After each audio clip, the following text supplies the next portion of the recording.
Bonjour à tous, bienvenue sur Frématé, votre émission d'information et de divertissement. Nous sommes vendredi, donc en fin de semaine, et c'est avec grand plaisir que toute l'équipe de Frématé vous retrouve encore ce matin pour quelques informations, mais aussi et surtout pour les prévisions astrologiques, pour les buzz du net et pour la page des sports avec Leandro Kodo. Bonjour, bienvenue à tous. Enoch Laradé, bonjour. Vous êtes déjà installé pour nous présenter la une des journaux, comme d'ailleurs tous les matins. Et nous démarrons avec le quotidien du service public, La Nation. Oui, La Nation qui titre ce jour accès aux services financiers, groupe d'épargne, levier du développement. Et puis l'informateur à présent pratique du charlatanisme et meurtre 3 prêtres et un dignitaire de Guanamé en prison. L'actualité ce jour titre guéguerre politique sous fond populiste. La stratégie à Davon pour décrédibiliser Talon. Et puis l'événement précis, retour du patrimoine hôtelier. Voici pourquoi l'État a récupéré les 4 hôtels, le patrimoine de l'État sauvé du gouffre. La source quotidienne, la source de l'info. Jeu démocratique sous la rupture, les probables opposants dans l'œil du cyclone. Et puis on passe au quotidien Actu Express pour l'observance de l'éthique et de la morale politique.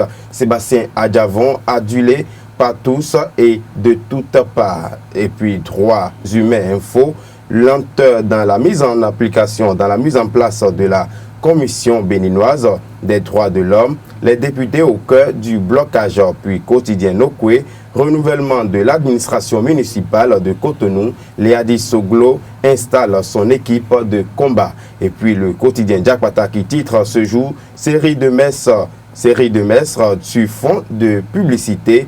Adjavon veut-il à tout prix discréditer Talon, s'interroge Diakpata. Et puis Nord Sud quotidien qui titre affaire Guanamé, un prêtre, un évêque et 3 prêtres en prison. On passe au quotidien Libération, manœuvre politique de Sébastien Adjavon contre Talon, les dessous des messes d'action de grâce. Et puis Matin Libre qui titre ce jour, ça grogne la morale des policiers. Le moral des policiers est très bas. Et puis l'événement du jour, église de Guanamé, drame de Porte-Nouveau, 7 prêtres en prison. Merci à vous, Enoch Laradé. C'était donc la une des journaux. Et dans le débat tout à l'heure avec Léon Kodo, on parlera donc des prêtres et des évêques qui sont écroués donc à la prison. Et puis on parlera également du phénomène homosexuel et lesbienne qui a de plus en plus cours au Bénin. Voici Aurel Kwasi pour le journal. Aurel Kwasi, bonjour. Bonjour Nadège, bonjour à tous. Le paiement des frais de redoublement, les frais d'inscription pédagogique, le point de l'affaire fusillade de l'étudiant Habib Randessi et bien d'autres sujets sont au menu de l'Assemblée générale des organisations estudiantines à laquelle sont conviés les étudiants, la presse nationale et internationale. Après plusieurs mois de mutisme, l'Union nationale des étudiants du Bénin, UNEB, et l'Union nationale des scolaires du Bénin, UNSEB, rompent le silence ce matin à travers une conférence de presse. Le regroupement forcé des créances au Fonds national de microfinance FNM et au Fonds national de promotion de l'entreprise et l'emploi des jeunes FNPEJ paraît légitime. C'est ce qui en ressort des informations que nous avons glanées ici et là par une équipe de la rédaction de Esaü TV sur les conditions de déroulement d'octroi de microcrédit. Extrait. Au départ, c'était 30 000 pour les femmes. Après 30 000, 2 fois, tu prends 30 000 2 fois, et puis après, tu es à 50 000, à 100 000 après. Mais sans oublier qu'il y avait aussi des structures de microfinance traditionnelles qui, vous prenez 30 000 une fois, une deuxième fois, ces structures remarquent que vous payez bien, on vous détourne directement dans leur propre programme. Et il y a plein de femmes aujourd'hui qui sont dans ces structures-là, et qui continuent par percevoir, par prendre de l'argent et rembourser. En réalité, le programme n'avait pas réellement raté, mais c'est sur le terrain que nous avons compris que, à la naissance du programme, beaucoup prenaient pour l'argent de campagne. Il y avait la désinformation. Et certaines femmes ont cru que ce prêt qu'ils avaient eu, c'était politique. Donc, ils n'ont pas fait des activités avec. Donc, ils avaient eu des difficultés pour rembourser. D'autres n'avaient pas l'habitude de ces genres de prêts. Et quand ils ont pris une première fois, une deuxième fois, alors ça les a enchantés et ils sont repartis. Ils prenaient plusieurs prêts en même temps. Puisque ce n'était pas programmé, ça veut dire que ce n'était pas informatisé. Donc, les femmes prenaient plusieurs fois ce même prêt et au moment de rembourser, ça posait tous les problèmes. Donc, c'était comme ça que ça a eu quelques problèmes, ça a eu réellement de problèmes. Quand vous devez à l'État, vous devez rembourser. Je crois que s'il s'agit pour les femmes, certaines sont encore là, ils ont les moyens de payer, mais comme le programme était rentré dans une phase un peu bizarre, ils n'ont pas pu, ça dit, ils ont abandonné, ils ont négligé. Et d'autres ont réellement eu des problèmes, ils se sont déplacés, ils ne sont plus là. Maintenant, pour les autres programmes où des jeunes ont pris ces gens de prêts, ils l'ont dilapidé, c'est normal quand vous prenez un bien commun, vous êtes obligé de ramener. Donc, je pense que le gouvernement actuel, dans cette logique de faire le recouvrement de ces prêts-là, il a entièrement raison. Quand vous prenez un prêt à la banque et que vous ne payez pas, on vous force à payer. Ils ont leur manière, leur technique pour le faire. Donc, je pense que le gouvernement, tout en utilisant des stratégies, les manières qu'il faudra, doit rentrer dans ces fonds. Donc, je pense que le gouvernement doit, d'une manière ou d'une autre, avec une bonne manière, mais obliger les gens à payer, à rembourser. Ainsi, ça permettra à la prochaine fois, quand il y aura un genre de programme, que les gens soient conscients de ce qu'ils prennent, de leurs engagements. Parmi les hôtels qui se retrouvent désormais sous le giron du gouvernement béninois, l'on note Béné Marina Hôtel. Comment cet hôtel a-t-il été privatisé au temps du général Mathieu Kérékou? Paul Esseïko nous en parle. Béné Marina Hôtel s'appelle Hôtel Sheraton. À l'origine, c'est notre pays qui l'a construit et qui était dans le giron de l'ONATO, Office national du tourisme et de l'hôtellerie. Donc notre pays, du temps de Kérékou, avait tout un aéropage d'instruction et de construction qui pouvait faire la fierté de notre pays. Lorsque vous venez au Bénin, si vous ne crêchez pas à Sheraton, vous pouvez crêcher à Hôtel Tata Somba ou bien à l'Hôtel Croix du Sud. Au fil des ans, toutes ces infrastructures-là ont été détruites. Mais il est resté Sheraton qui devait pouvoir être entretenu et être hôtel de classe exceptionnelle. Ça a été dès le départ un hôtel à 5 étoiles. Mais avant que Mathieu Kérékou ne s'en aille, il a mal géré ce secteur-là, où Sheraton devrait être vendu à une société sud-africaine. Et lorsqu'on nous a appelés dans la commission, la CSTB a été appelée dans la commission, disons les méthodes et tout ce qui a été fait pour pouvoir donner ça à la société appelée CEHOP de Sheraton, nous on a contesté ça et on a estimé que c'était un délit d'initié. Tout ce qui avait été demandé, posé comme question et autres, eh bien, tout ça là était connu par la société à l'avance. Et le ministre du commerce à l'époque qui avait piloté les choses, qui s'appelait Adjovi Sévérin, en était pour quelque chose. Donc la CSTB, alliée au ministère des Finances, avec Madame Dan, nous avons formulé des requêtes en annulation et on a prouvé que il y avait délit d'initié. Ça a été annulé. Cette opération a été annulée. Plus tard, Mathieu Kérékou, je ne sais pas comment il a fait, et il remet l'hôtel à l'un de ses amis qu'on appelle Rodriguez. Les garagistes du département du Koufo ont reçu la délégation du bureau de l'Union des garagistes professionnels du Bénin. Objectif, recueillir les difficultés de leurs pairs dans l'accomplissement de leurs missions. Suivons-les à la fin de cette rencontre. Le bureau exécutif national a décidé de prendre contact avec les membres à la base et selon le programme d'hier, nous avions rencontré les garagistes de la commune de Koumé déjà à 8 heures à la maison des jeunes de Koumé.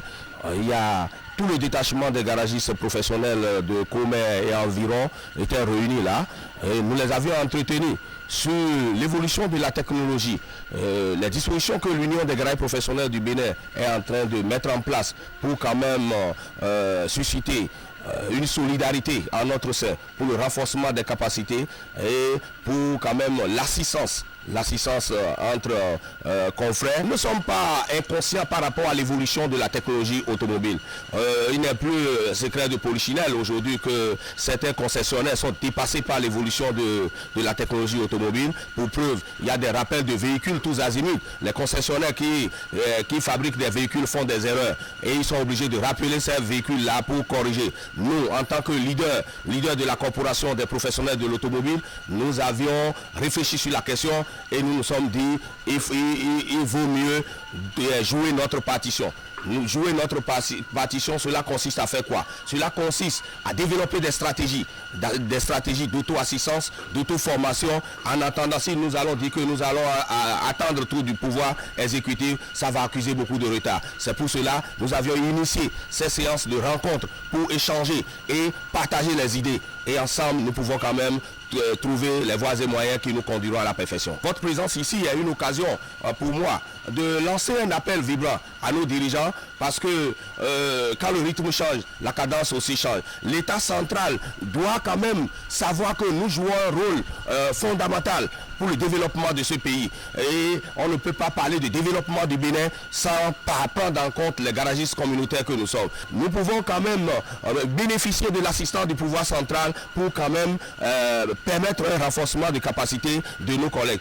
Le problème qui nous touche à cœur, c'est ce que l'État central doit à nos collègues garagistes et qui n'est pas payé jusqu'au jour d'aujourd'hui. C'est la fin de ce journal sur Frématé. Merci de l'avoir suivi. Merci à vous, Relcroix. Assistez donc le journal sur votre émission Frématé. Dans quelques instants, place au débat. Place au débat sur Frématé. Léandre Kodo, bonjour. Bonjour Nadège. Enoch Lahadé, vous êtes avec nous. Nous allons commencer à parler de ces prêtres qui sont actuellement en prison dans l'affaire Banamé.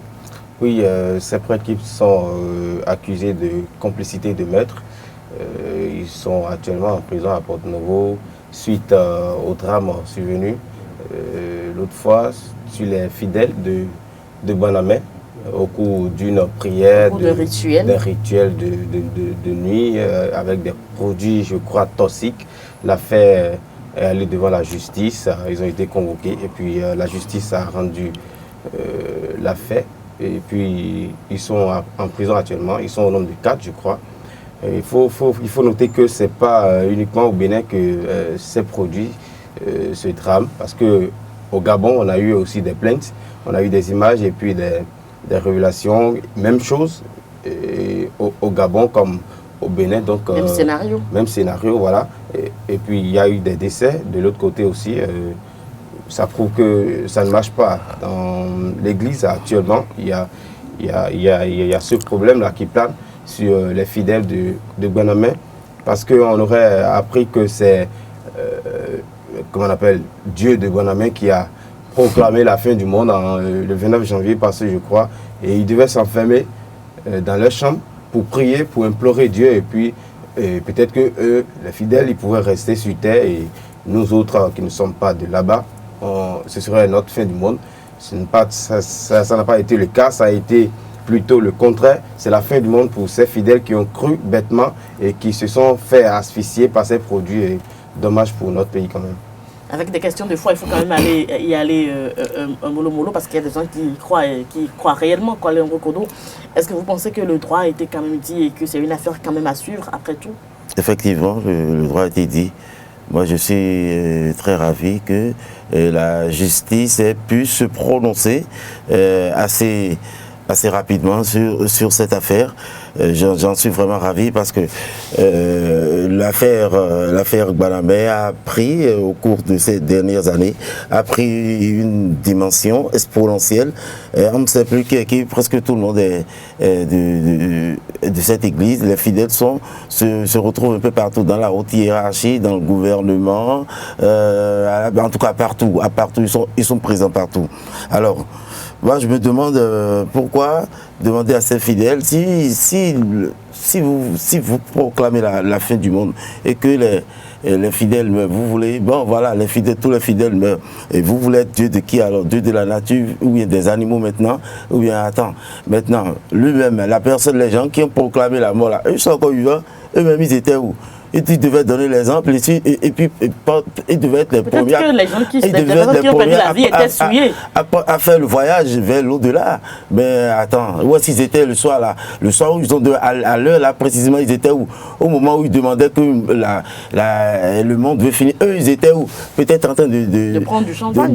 Merci. Donc voilà, il faut qu'on l'arrête. Moi je suis vraiment ravi que la justice ait pu réagir rapidement. Il faudrait qu'ils aillent plus loin parce que je suis sûr qu'il n'y a pas que ça, il y a des choses qui sont beaucoup plus graves dans cette secte-là, auxquelles nous, les profanes de cette religion, nous n'avons pas accès. Donc, je prie que cette affaire aille le plus loin possible et que nous, journalistes, nous fouillons pour mettre à la lumière les dessous, ce qui s'est réellement passé. Les dessous de cette église. Merci si vraiment c'est quelque chose de positif et que ça mérite qu'on suive.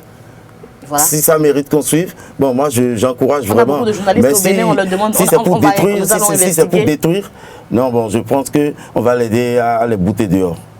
Merci à vous, Léandre Okodo, à les bouter dehors. Voilà, nous sommes sur Frématé, évidemment. Et donc, la radio, on parle du phénomène homosexuel. Homosexuel, lesbienne, vous voyez, ça prend de l'ampleur maintenant. Oui, ça a pris de l'ampleur. Bon, je dirais que ça a un peu reculé maintenant, puisque en temps ça a pris de l'ampleur, tout le monde criait, et puis on voyait déjà les signes au Bénin. Mais actuellement, ça a un peu reculé, puisque vous avez... Est-ce qu'ils ne sont pas un peu cachés? Oui, ils sont cachés. Actuellement, non, au Bénin, ils sont cachés parce que la loi n'autorise pas l'homosexualité. Mais quand vous allez en France... Et la société aussi n'autorise pas. Voilà, la société n'autorise pas. C'est pas encore répandu en Afrique. C'est vrai que c'est dans quelques pays de l'Afrique, mais c'est pas assis complètement en Afrique. Quand vous allez en France, voilà, l'homosexualité est répandue. Quand vous allez aux États-Unis... Voilà, Donald Trump même vient d'interdire le mariage. Voilà, Donald Trump a interdit ce mariage. Donc, ça veut dire qu'il y a de quoi. Il y a de quoi. Parce que Donald Trump, vous avez vu lors de sa campagne, quand il était avec les homosexuels, les encourageait. Mais une fois au pouvoir, il a dit niet. Donc, plus d'homosexualité, plus de mariage gay. Mais le problème, c'est qu'il y a d'autres qui trouvent ça normal, mais moi, ils disent qu'ils ont le droit, Léandre Okodo, ils disent qu'ils ont le droit de prendre pour marier un homme, ou un homme peut se marier à un homme, ou une femme peut se marier à une femme. Ils ont vraiment le droit d'être libres. Oui, ils le disent le plus fort possible. Hein. On le voit à travers les marches, à travers les célébrations, les soirées qu'ils organisent un peu partout dans le monde. On sait que les gays veulent s'imposer, veulent se faire une place dans la société. Et ils sont de grandes sphères. Hein. Oui, bien sûr. Aussi. C'est de grandes personnalités, c'est des gens très célèbres. Ils sont dans le cinéma, dans l'art, la culture, le football surtout. Je fais un clin d'œil à Cristiano Ronaldo, dont la photo a circulé par exemple. Il a confirmé. La photo, on a vu une photo, hein, on a vu une photo qui a circulé où il embrassait Badirou, c'est-à-dire le boxeur marocain là. Donc le phénomène gay a pris de l'ampleur comme le nombre de beaux garçons qui sont gays, c'est bizarre ça. Oui, il n'y a que des beaux garçons. Est-ce que ce n'est pas plus spirituel? Parce que moi je ne vois pas en quoi Léandre et moi nous mettons ensemble à s'amouracher. Je ne vois pas. Je suis là. Je vois pas alors que madame est là. On peut négocier, voilà. Je ne vois pas le côté amour quand il ne s'agit pas de la spiritualité. Quand même du côté la spiritualité, je pense que c'est carrément autre chose. Si, d'abord. Côté spiritualité, vous dites, non, moi je dirais d'abord que ce phénomène est un peu psychologique. Et ça se passe dans la tête. Chacun conçoit le monde à sa façon. Tant que tu n'es pas dans cette vision-là, c'est que, voilà, mais eux, ils sont dans une autre vision. Ils comprennent le monde autrement. Et la sexualité, ils le prennent autrement. Tout ce que moi, j'aimerais leur dire, c'est quoi? À la base, que ce soit dans le Coran ou dans la Bible, Dieu n'a pas créé Adam et Adam, Dieu a créé Adam et Ève. Voilà, à l'origine. Dieu n'a pas créé Adam et Adam, s'il vous plaît. Dieu a créé Adam et Ève. Voilà, dans aucun livre, tu ne vas voir Adam, tu ne vas pas voir deux mecs avec deux bâtons en train de se cogner dessus. Mais c'est pas possible. Comme Suffri Matin, nous ne sommes pas sur Romance. Ce n'est pas possible. Mais dommage, c'est un autre monde. Et puis, il y a des gens, beaucoup de personnes ici que moi j'ai eu à rencontrer, dont on m'a parlé. Vous savez, la rue, ça parle beaucoup. Des gens qui ont brillamment réussi à travers, parce qu'il y a des Blancs qui venaient ici chercher les enfants, les jeunes. Il y a certains dont ils ont même une association, je crois. Ils participent beaucoup au programme du PNLP et du PSI et tout ça. Donc ils organisent beaucoup de choses. Donc c'est pas une question de malformation. Vous ne pensez pas que c'est une malformation dès la base, dès l'enfance? Non, bon, peut-être qu'il y a d'autres qui sont. Il y a d'autres depuis tout petits qui sont sur les rangs. On le sent déjà. Ne trompe pas. Mais c'est pas comme les gays. Vous voyez d'autres personnes. Vous voyez des personnes normales qui sont comme nous, ils n'ont pas de signe de femme, mais quand même c'est l'homme. Ils sont parfois bisexuels. Ils sont attirés par les hommes parce que quand moi j'étais petit, je voyais d'autres garçons dans le quartier et parfois ils font des mimiques ou bien ils se mettent des pagnes ou bien des choses comme ça. Je crois que maintenant c'est pas le cas. Tu vois, attends, le pire, tu vois un gaillard qui te fait la cour. Attends, c'est minute spéciale. Moi, j'ai surpris un gay. Et il faudrait que vous ouvrez ma caméra parce que je vais me lever. Légèrement, il faudrait que vous agrandissiez un peu les champs pour que je me lève. S'il vous plaît. Minute spéciale, s'il vous plaît. Minute spéciale. Sur Suffri Matin, je vous dis. Moi, j'ai surpris un jour aux toilettes d'un bar un gay qui voulait aller pisser. Alors, en tant qu'un homme, au lieu de se lever normalement, garder sa quéquette dans la main, et sortir et uriner paisiblement sur son kiki. Excusez-moi, il fait ça comme la femme, je l'ai vu, il fait ça, il ramène le kiki dedans, et il s'assoit comme une femme, il laisse ce truc dedans et puis il pisse dedans. Il s'assoit comme une femme exactement. Mais là, je pense que c'est d'abord psychologie chez lui parce qu'il ne va pas encore. Même si tu es gay, tu peux. Un homme reste debout pour pisser, non? Voilà, normalement. Un homme reste debout pour pisser, non? Et puis il s'assoit, il tord son machin jusqu'à l'intérieur.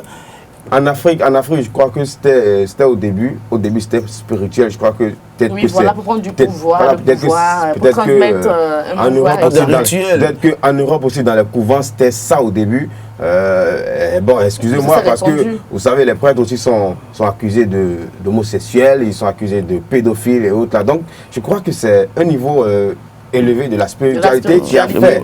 Mais le paradoxe, c'est qu'ils adoptent des enfants. Finalement, vous dites, mais pourquoi vous ne voulez pas faire des enfants? Maintenant, vous adoptez des enfants. Des trucs sales avec les enfants. Le mieux, c'est que avec les enfants. Le mieux, c'est que les enfants de cœur que vous voyez les suivre tout le temps. Le mieux, c'est que si moi je veux épouser un homme, il y a déjà la chirurgie qui est là, je vais là-bas s'il y a les moyens, et puis je me transforme en femme, et là je peux me permettre d'aller épouser qui je peux épouser Leandro Kodo. Ah d'accord, comme une grande célébrité. Voilà, arrêtez de me viser, monsieur. C'est juste un exemple, je ne le ferai pas, je vais pas me transformer en femme. Merci à vous, Clara Leandro Kodo. C'était donc le débat. Très rapidement, la page sport, et puis on va recevoir Karine Alénéi et puis Anifat Pokaré pour finir Suffri Matin en beauté. La page sport. La page des sports sur Suffri Matin et c'est Zlatané la star, vous me dites, Léandro? Oui, c'est Saint-Etienne plutôt qui a été Zlatané hier pour vous dire que les 16e de finale de l'Europa League se sont joués hier. Il y avait une rencontre spéciale entre Manchester United face à l'AS Saint-Etienne. Les Verts qui se sont fait Zlatané, un triplé de Zlatan Ibrahimovic, le géant suédois. Il y avait aussi le choc entre les deux frères Paul Pogba et et son grand frère Florentin Pogba, qui lui évolue du côté de la France, hein, qui n'a pas une carrière assez brillante. Donc on peut dire que l'essentiel à retenir, c'était le choc entre les frères Pogba et le triplé, le hat-trick, comme on l'appelle, le hat-trick de Zlatan Ibrahimovic, qui marque toujours son empreinte sur la France. Merci à vous, Léandre Kodo. Oui, pour vous rappeler aussi que je vais vous faire un petit résumé sur je vais vous amener à la découverte plutôt de Steve Mounier. Peut-être le lundi prochain, je vous amène à la découverte de Steve Mounier, l'attaquant béninois qui est dans le top 10 des buteurs européens actuellement. Quand même, il faut le faire, on va le faire également, on va se faire plaisir en le suivant et en suivant un peu sa carrière. Merci à vous, Léandre Kodo. À présent, nous allons recevoir Anifat Boukari et puis Karine Adeniyi. Ce sera pour les buzz du net et puis pour la page horoscope. Et Karine Adeniyi, bonjour. Bonjour Nadège. Vous êtes là pour nous présenter les buzz du net? Tout à fait. Bonjour amis internautes, aujourd'hui nous allons rester en Côte d'Ivoire. La première vidéo de ce jour est intitulée Pour les poteaux. C'est une vidéo de DJ Arafat en featuring avec Ariel Chené, de son vrai nom Ange Didier Ouon. DJ Arafat est né le 26 janvier 1986 à Yopougon. Il est un chanteur, compositeur, producteur et arrangeur ivoirien. Il est l'un des membres fondateurs du mouvement Coupé-Décalé qu'il contribue à populariser en France, puis à travers le monde. Sa vidéo Pour les poteaux est déjà à 1 501 169 vues sur YouTube depuis sa sortie il y a 3 mois. La deuxième vidéo est intitulée Karidiatou. C'est une vidéo de Serge Beno. Gu Serge Beno Yonlou est un chanteur, compositeur et arrangeur ivoirien né le 19 septembre 1987 à Yopougon en Côte d'Ivoire. En 2009, il lance sa carrière musicale et est aujourd'hui l'un des poids lourds du coupé-décalé dans son pays. La vidéo Karidiatou, depuis sa sortie il y a 5 mois, est à 3 530 572 vues sur YouTube. C'est tout pour Buzz du Net de ce jour. C'est toujours un plaisir d'être en votre compagnie. On se retrouve lundi. Portez-vous bien.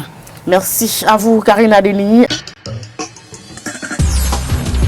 Anifat Boukari, bonjour. Bonjour Nadège. Avec vous, ce sont les prévisions astrologiques. C'est exact. Bonjour amis internautes. Nous démarrons ce matin par le signe Bélier. Bélier, vous risquerez de provoquer malgré tout un conflit dans votre entourage. Taureau, c'est la journée idéale pour pardonner. Gémeaux, des conseils extérieurs vous permettront d'améliorer vos plans d'avenir. Cancer, des influx porteurs de chance planent sur votre vie professionnelle.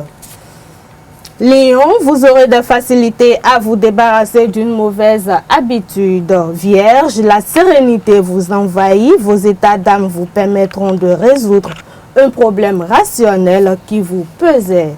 Balance, vous avez besoin de vous prouver vos capacités au travers d'un projet concret. Scorpion, votre rapidité de raisonner vous fera éviter une erreur. Sagittaire, un de vos projets provoque des remous. Ne vous formalisez pas devant ces objections. Capricorne, votre sensibilité va vous permettre de comprendre un problème complexe. Verseau, vos pulsions rétabliront l'équilibre avec vos collaborateurs. Et pour finir, Poisson, votre entêtement vous permettra une réussite. Ce sera tout pour ce matin et bon vendredi à toute la communauté musulmane. Et à toute la communauté chrétienne aussi, à tout le Bénin entier. Merci à vous, Anifat Boukari. C'était Frais Matin de ce vendredi 17 février de l'an 2017 que nous avons eu beaucoup de plaisir à vous présenter. On se retrouve lundi matin avec le même plaisir. Au revoir et bon week-end chez vous.